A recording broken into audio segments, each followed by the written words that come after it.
but they know maybe that they're lacking a little bit in these leadership skills. And this can be very difficult. It can cause them to kind of be out of touch because they're trying to fit into a mold that they may not feel completely comfortable in.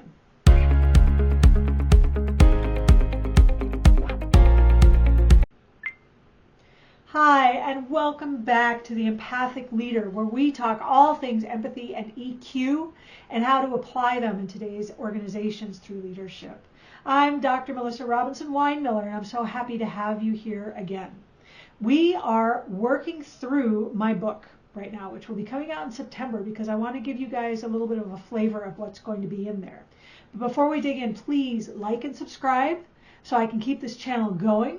We can keep this discussion happening, and we can get the word out to everybody, whether they're leaders of millions or leaders of one.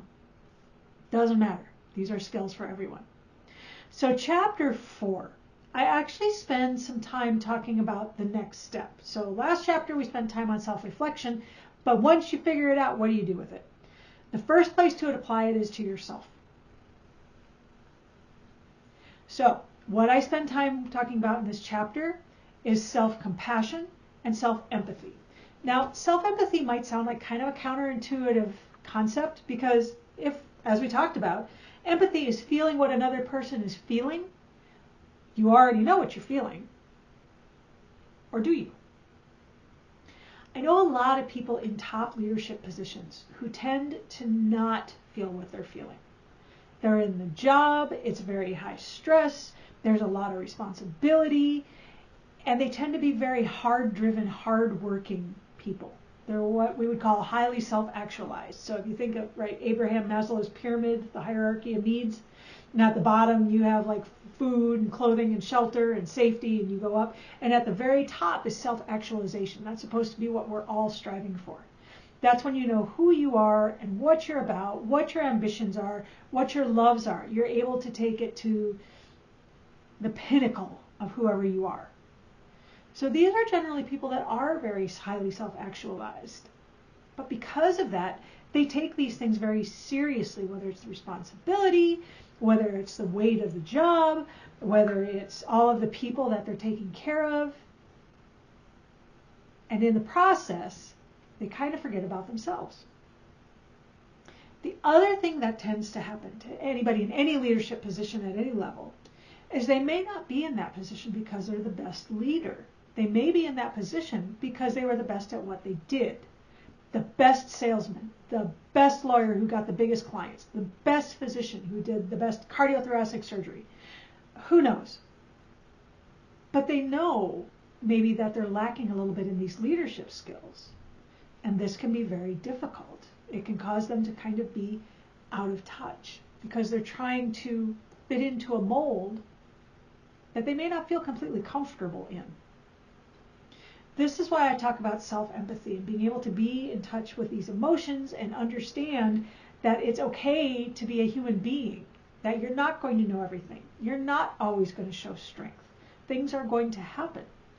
But if you have contact with your people and that human connection, then you're going to have people that are there to support you instead of people that are there to watch you fall. It's a very, very different dynamic. Once you're able to show self-empathy, you can then move into self-compassion.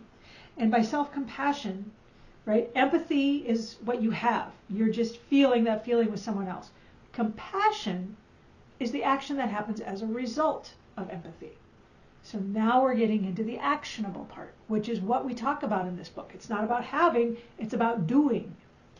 So if you can actually show yourself self-compassion, show yourself mercy, show yourself understanding, show yourself even a little bit of gentleness, now you've taken it to an actionable step.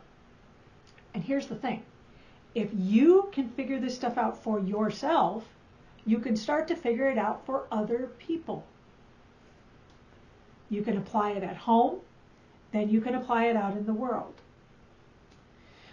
One thing working with these kinds of people has made very clear is that usually if you're around people that they care about, their family, their friends, no one would say these people lack empathy or EQ. It's not that the ingredients are missing. It's that the ability to apply them has a gap. So by learning to apply it to yourself, you can then learn to apply it to everyone else.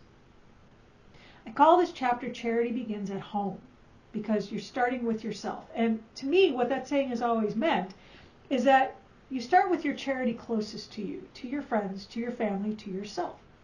Then it ripples out to the community, to your church, to your organization. From there, it ripples out farther to your community. So by starting at home, the ripples of this charity move all the way out. And that's what we're looking to do here. If people get nothing else from this book except to start with self-reflection and then start to integrate self-empathy and self-compassion, then this book is a success. Thank you so much, and I'll look forward to seeing you next time.